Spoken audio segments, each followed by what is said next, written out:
ಮದ್ದೂರು ಬೆಂಕಿಯ ಹಿಂದೆ ಪಕ್ಕಾ ಪ್ರೀ ಪ್ಲಾನ್ ಇತ್ತು. ಮೆರವಣಿಗೆ ಬರ್ತಾ ಇದ್ದ ಹಾಗೆ ಲೈಟ್ ಆಫ್ ಮಾಡಿ ಕಲ್ಲು ಬಾಟಲ್ಗಳನ್ನ ಎಸೆಯಲಾಗಿತ್ತು. ಇದೀಗ 22ಕ್ಕೂ ಹೆಚ್ಚು ಮಂದಿ ಬೆಂಕಿಯ ಹುಳುಗಳನ್ನ ಪೊಲೀಸರು ಅರೆಸ್ಟ್ ಮಾಡಿದ್ದಾರೆ. ಅವರಲ್ಲೊಬ್ಬ ಮಾಸ್ಟರ್ ಮೈಂಡ್ ಇದ್ದಾನೆ. ಆತನೇ ಪ್ರಚೋದಿಸಿದ್ದ, ಸಂಘಟನೆ ಮಾಡಿದ್ದ, ಕಲ್ಲುಗಳನ್ನ ಬಿಲ್ಡಿಂಗ್ ಮೇಲೆ, ಮಸೀದಿ ಮೇಲೆ ಸಂಗ್ರಹವಾಗುವಂತೆ ನೋಡಿಕೊಂಡಿದ್ದ. ಹಾಗಾದ್ರೆ ಆ ಕಿಡಿಗೇರಿ ಯಾರು ಗೊತ್ತಾ? ಆ ಕುತಂತ್ರಿ ಯಾರು ಗೊತ್ತಾ? ಬೂದಿ ಮೆಚ್ಚಿದ ಕೆಂಡ, ಕೋಮು ಡೊಳ್ಳುರಿ ಅಪಾಯದಲ್ಲಿರುವ ಮದ್ದೂರಿ ಅಕ್ಷರ ಸಹ ಬೂದಿ ಮೆಚ್ಚಿದ ಕೆಂಡವಾಗಿದೆ. ಯಾವ ಸಂದರ್ಭದಲ್ಲಿ ಅದು ಬೆಂಕಿಯ ರೂಪ ಪಡ್ಕೊಳ್ಳುತ್ತೋ, ದಗದಗಿಸುತ್ತೋ ಅನ್ನೋ ಆತಂಕ ಎಲ್ಲರಲ್ಲೂ ಇದೆ. ಭೀತಿ ಕೂಡ ಅಲ್ಲಿನ ಜನ ಜೀವನ ಕೈಯಲ್ಲಿ ಹಿಡ್ಕೊಂಡು ಕ್ಷಣ ಕ್ಷಣ ಕುಳಿತಿದ್ದಾರೆ. ಭಾನುವಾರ 4-5 ಜನ ಕಿಡಿಗೇಡಿಗಳು ಮಾಡಿದ ದುಷ್ಕೃತ್ಯಕ್ಕೆ ಮದ್ದೂರಿನಲ್ಲಿ ಬೆಂಕಿ ಹತ್ತಿಕೊಂಡಿತ್ತು. ಅದನ್ನ ಖಂಡಿಸಿ ಮಂಗಳವಾರ ಹಿಂದೂ ಸಂಘಟನೆಗಳು ಬಂದ್ ಕೂಡ ಆಚರಿಸಿದವು. ಮಂಡ್ಯ ಜಿಲ್ಲೆಯ ಮದ್ದೂರಿನಲ್ಲಿ ಗಣೇಶೋತ್ಸವ ಸಂದರ್ಭದಲ್ಲಿ ನಡೆದ ಕಲ್ಲು ತೂರಾಟದ ಕಿಂಗ್ ಪಿನ್ ಯಾರು ಎಂಬುದು ಬಯಲಾಗಿದೆ. ಹೌದು, ಅವನೇ ಚನ್ನಪಟ್ಟಣದ ಇರ್ಫಾನ್ ಎಂಬಾತ. ಆತನೇ ಈ ಕಲ್ಲು ತೂರಾಟದ ಕಿಂಗ್ ಪಿನ್ ಎಂದು ಗೊತ್ತಾಗಿದೆ. ಈತ ಹಲವು ವರ್ಷಗಳಿಂದ ಮದ್ದೂರಿನಲ್ಲಿದ್ದ ಮಸೀದಿಯ ಮುಂದೆ ಗಣೇಶನ ಮೆರವಣಿಗೆ ಬಗ್ಗೆ ಅಸಮಾಧಾನಗೊಂಡಿದ್ದ. ಆತನನ್ನ ಜಾಫರ್ ಎಂಬಾತ ಪ್ರಚೋದಿಸಿದ ಎನ್ನಲಾಗಿದೆ. ಈವರೆಗೆ ಈ ಪ್ರಕರಣದಲ್ಲಿ 22ಕ್ಕೂ ಹೆಚ್ಚು ಮಂದಿಯನ್ನ ಬಂಧಿಸಲಾಗಿದೆ. ಅಷ್ಟೇ ಅಲ್ಲದೆ ಕೆಲವು ರಾಜಕೀಯ ಹಿತಾಸಕ್ತಿಗಳು ಕೂಡ ಇವರಿಗೆ ಸಾಥ್ ನೀಡಿವೆ. ಏತನ್ಮಧ್ಯೆ ಇಂದು ಮಂಡ್ಯದಲ್ಲಿ ಸಾಮೂಹಿಕ ಗಣೇಶ ಮೂರ್ತಿಗಳ ವಿಸರ್ಜನೆ ಕೂಡ ನಡೆಯಲಿದೆ. ಬಿಗಿ ಬಂದೋಬಸ್ತ್ ಮಾಡಲಾಗಿದೆ. ಅದ್ಯಾಕೋ ಗೊತ್ತಿಲ್ಲ, ಕಾಂಗ್ರೆಸ್ ಗವರ್ಮೆಂಟ್ ಇದ್ದಾಗಲೆಲ್ಲ ಇಂಥ ಘಟನೆಗಳು ಜಾಸ್ತಿನೇ ಆಗುತ್ತಿವೆ. ನಾವು ಬೇಡಿಕೊಳ್ಳೋದು ಇಷ್ಟೇ, ಇಂಥವರನ್ನ ಸಪೋರ್ಟ್ ಮಾಡೋ ಸರ್ಕಾರಗಳಿಗೆ ತಕ್ಕ ಪಾಠ ಆ ಗಣೇಶ ಕಲಿಸಲಿ. ಬನ್ನಿ, ಇದೇ ಸಂದರ್ಭದಲ್ಲಿ ನಿಮಗೆ ಭಾರತದ ಕೆಲವು ಪ್ರಸಿದ್ಧ ಗಣೇಶನ ದೇವಸ್ಥಾನಗಳ ಸಂಪೂರ್ಣವಾದ ಮಾಹಿತಿಯನ್ನ ಕೊಡ್ತಾ ಇದ್ದೀನಿ. ಆ ಗಣೇಶ ನಿಮಗೂ ಕೂಡ ಆಶೀರ್ವಾದ ಮಾಡಲಿ ಅಂತ ಬೇಡ್ಕೊಳ್ತಾ ಇದ್ದೀನಿ.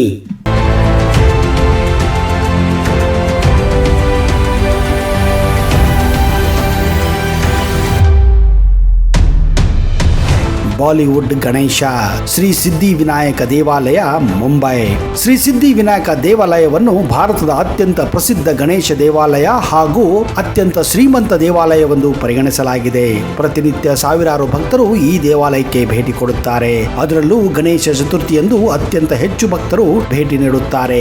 ಈ ದೇವಾಲಯಕ್ಕೆ ಹೆಚ್ಚಿನ ಮಹಿಳೆಯರು ಸಂತಾನ ಭಾಗ್ಯಕ್ಕಾಗಿ ಭೇಟಿ ಕೊಡುತ್ತಾರೆ. ಮಕ್ಕಳಿಲ್ಲದವರು ಈ ಗಣೇಶ ದೇವಾಲಯಕ್ಕೆ ಬಂದು ವಿಶೇಷವಾಗಿ ಗಣೇಶನನ್ನು ಪೂಜಿಸರೆ ಸಂತಾನ ಪ್ರಾಪ್ತಿಯಾಗುತ್ತದೆ ಎನ್ನುವ ನಂಬಿಕೆ ಇಲ್ಲಿನ ಭಕ್ತ ಜನ ಮಂಡಳಿಯಲ್ಲಿದೆ.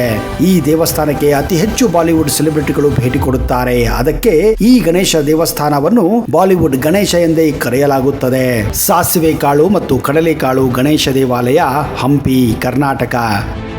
ಒಂದು ಕಾಲದಲ್ಲಿ ವಿಜಯನಗರ ಸಾಮ್ರಾಜ್ಯದ ಅದ್ಭುತ ರಾಜಧಾನಿಯಾಗಿದ್ದ ಹಂಪಿಯ ಪ್ರಮುಖ ಆಕರ್ಷಣ ಸ್ಥಳಗಳಲ್ಲಿ ಸಾಸಿವೆ ಕಾಳು ಮತ್ತು ಕಡಲೆಕಾಳು ದೇವಾಲಯಗಳು ಕೂಡ. ಈ ದೇವಾಲಯಗಳನ್ನ ಕ್ರಿಸ್ತಿಶಕ 1440ರಲ್ಲಿ ಕಟ್ಟಲಾಗಿತ್ತು. ಇಲ್ಲಿನ ಗಣೇಶ ಪ್ರತಿಮೆಗಳು ಕರ್ನಾಟಕದ ಅತಿ ದೊಡ್ಡ ಪ್ರತಿಮೆಗಳೆಂದು ನಂಬಲಾಗಿದೆ. ಕೆಲವು ನಂಬಿಕೆಗಳ ಪ್ರಕಾರ ಡೆಕ್ಕನ್ ಸುಲ್ತಾನರು ಈ ಗಣೇಶನ ವಿಗ್ರಹದ ಹೊಟ್ಟೆಯಲ್ಲಿ ಆಭರಣಗಳು ಇದೆ ಎಂದು ತಿಳಿದು ವಿಗ್ರಹವನ್ನು ಒಡೆಯುತ್ತಾರೆ. ಆಗ ವಿಗ್ರಹವು ಕಡಲೆ ಬೀಜದಂತೆ ಬಿರುಕು ಬಿಡುತ್ತದೆ. ಅಂದಿನಿಂದ ಈ ವಿಗ್ರಹವನ್ನು ಕಡಲೆಕಾಳು ಗಣೇಶ ಎಂದೇ ಕರೆಯಲಾಗುತ್ತದೆ. ಶ್ರೀಮಂತ ದಗಡು ಶೇಟ್ ಹಲ್ವಾಯಿ ಗಣಪತಿ ಮಂದಿರ, ಪುಣೆ. ಸಿದ್ಧಿ ವಿನಾಯಕ ದೇವಾಲಯದ ನಂತರ ಮಹಾರಾಷ್ಟ್ರದಲ್ಲಿ ದಗಡು ಶೇಟ್ ಹಲ್ವಾಯಿ ಗಣೇಶನ ದೇವಸ್ಥಾನವು 2ನೇ ಅತ್ಯಂತ ಪ್ರಸಿದ್ಧ ಗಣೇಶ ದೇವಾಲಯವಾಗಿದೆ. ಇದು ಪುಣೆಯಲ್ಲಿನ ಗಣೇಶ ದೇವಾಲಯವಾಗಿದ್ದು ಈ ದೇವಾಲಯಕ್ಕೂ ಕೂಡ ಅತಿ ಹೆಚ್ಚಿನ ಜನರು ಭೇಟಿ ಕೊಡುತ್ತಾರೆ. 7.5 ಅಡಿ ಎತ್ತರ ಮತ್ತು 4 ಅಡಿ ಅಗಲದ ಗಣಪತಿ ವಿಗ್ರಹವನ್ನು ಅಮೂಲ್ಯವಾದ ಚಿನ್ನಾಭರಣಗಳಿಂದ ಅಲಂಕರಿಸಲಾಗಿದೆ. ಸಿಹಿ ತಿಂಡಿಗಳನ್ನು ಮಾರಾಟ ಮಾಡುತ್ತಿದ್ದ ದಗಡು ಶೇಟ್ ಗಾಡ್ವೆ ಸಾಂಕ್ರಾಮಿಕ ರೋಗದಿಂದ ತನ್ನ ಮಗನನ್ನು ಕಳೆದುಕೊಳ್ಳುತ್ತಾರೆ. ಅದೇ ದುಃಖದಲ್ಲಿ ಆತ ಗಣೇಶ ದೇವಾಲಯವನ್ನು ನಿರ್ಮಿಸಿದನೆಂದು ನಂಬಿಕೆ ಇದೆ. ಗಣೇಶ ಚತುರ್ಥಿಯಂದು ಈ ದೇವಾಲಯವನ್ನು ಅತ್ಯಂತ ಸುಂದರವಾಗಿ ಹೂವು ಮತ್ತು ದೀಪಗಳಿಂದ ಅಲಂಕರಿಸಲಾಗುತ್ತದೆ. ಈ ಗಣೇಶ ದೇವಾಲಯವು ಚಿನ್ನದ ವಿಗ್ರಹದಿಂದ ಅತ್ಯಂತ ಜನಪ್ರಿಯವಾಗಿದೆ. ದಗಡು ಶೇಟ್ ಗಣಪತಿ ಇಡೀ ವಿಶ್ವದಲ್ಲೇ ತನ್ನ ಆಕಾರಕ್ಕೂ ಕೂಡ ಹೆಸರುವಾಸಿಯಾಗಿದೆ. ದೊಡ್ಡ ಗಣೇಶನ ದೇವಸ್ಥಾನ, ಬೆಂಗಳೂರು.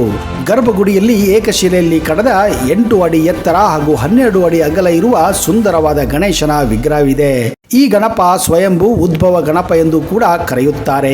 ಸುಮಾರು 450 ವರ್ಷಗಳಷ್ಟು ಹಳೆಯದಾದ ಈ ದೇವಾಲಯವನ್ನು 1537ರಲ್ಲಿ ವಿಜಯನಗರ ಸಾಮ್ರಾಜ್ಯದ ಅಡಿಯಲ್ಲಿ ಕೆಂಪೇಗೌಡರು ನಿರ್ಮಿಸಿದ್ದರು.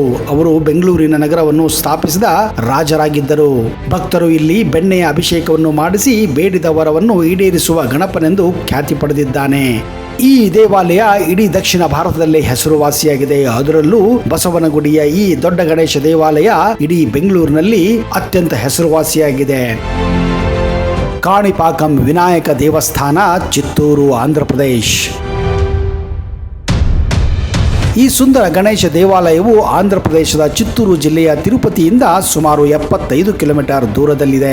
ಐತಿಹ್ಯದಿಂದ ಆಂತರಿಕ ವಿನ್ಯಾಸಗಳಿಂದ ಹೆಸರುವಾಸಿಯಾದ ಭಾರತದ ಅತ್ಯಂತ ಪ್ರಾಚೀನ ಗಣೇಶ ದೇವಾಲಯ ಎಂದು ಇದು ಹೆಸರುವಾಸಿಯಾಗಿದೆ. ಈ ದೇವಾಲಯದಲ್ಲಿನ ಗಣೇಶ ವಿಗ್ರಹವು ಹಣೆಯ ಬೇಲೆ ಬಿಳಿ, ಹಳದಿ ಮತ್ತು ಕೆಂಪು ಈ 3 ಬಣ್ಣಗಳನ್ನು ನೀವು ನೋಡಬಹುದು. ಜನರ ನಡುವಿನ ವಿವಾದವನ್ನು ಕೊನೆಗಳಿಸಲು ಹಾಗೂ ದುಷ್ಟ ಶಕ್ತಿಯನ್ನು ನಾಶಗೊಳಿಸಲು 11ನೇ ಶತಮಾನದಲ್ಲಿ ಚೋಳ ರಾಜ ನಿರ್ಮಿಸಿದನೆಂದು ನಂಬಲಾಗಿದೆ.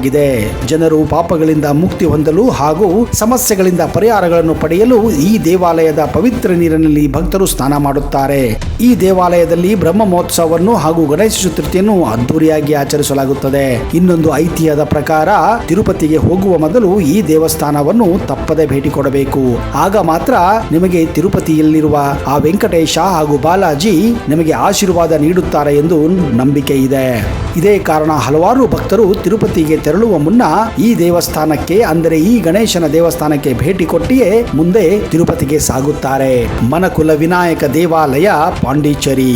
ಇದು ಸುಮಾರು 1666 ವರ್ಷಗಳ ಹಿಂದಿನ ಐತಿಹ್ಯವನ್ನು ಹೊಂದಿರುವ ಗಣೇಶ ದೇವಾಲಯವಾಗಿದೆ. ಇಲ್ಲಿನ ಗಣೇಶ ವಿಗ್ರಹವನ್ನು ಸಾಕಷ್ಟು ಬಾರಿ ಸಮುದ್ರಕ್ಕೆ ಮುಳುಗಿಸಿದರೂ ಮತ್ತೆ ಮರುದಿನ ಅದೇ ಸ್ಥಳದಲ್ಲಿ ವಿಗ್ರಹ ಕಾಣಿಸಿಕೊಳ್ಳುತ್ತದೆ ಎನ್ನುವ ಭಕ್ತರ ಅಪಾರ ನಂಬಿಕೆ ಇದೆ. ಇದೊಂದು ನಿಜವಾಗ್ಲೂ ಗಣೇಶನ ಚಮತ್ಕಾರ ಎಂದೇ ನಂಬಲಾಗಿದೆ. ಅತ್ಯಂತ ವಿಶೇಷವಾದ ಗಣೇಶ ದೇವಾಲಯ ಇದಾಗಿದ್ದು, ಈ ದೇವಾಲಯದಲ್ಲಿ ನಾವು ಆಮದು ಆನೆಗಳನ್ನು ಕೂಡ ನೋಡಬಹುದು. ಈ ದೇವಾಲಯದಲ್ಲಿ ಬ್ರಹ್ಮೋತ್ಸವ ಮತ್ತು ಗಣೇಶ ಚತುರ್ಥಿಯನ್ನು ಅದ್ದೂರಿಯಾಗಿ ಆಚರಿಸಲಾಗುತ್ತದೆ. ಇಲ್ಲಿಗೆ ಭೇಟಿ ನೀಡಿದ ಭಕ್ತರು ಗಣೇಶನ ಆಶೀರ್ವಾದ ಮತ್ತು ಆನೆಯ ಆಶೀರ್ವಾದವನ್ನು ಪಡೆಯಲೇಬೇಕಾಗುತ್ತದೆ. ಇಲ್ಲಿ ನೀಡುವ ಆನೆಯ ಆಶೀರ್ವಾದ ನಿಜಕ್ಕೂ ಅತ್ಯಂತ ಶಕ್ತಿಶಾಲಿಯಾಗಿದೆ ಎಂದು ನಂಬಲಾಗಿದೆ.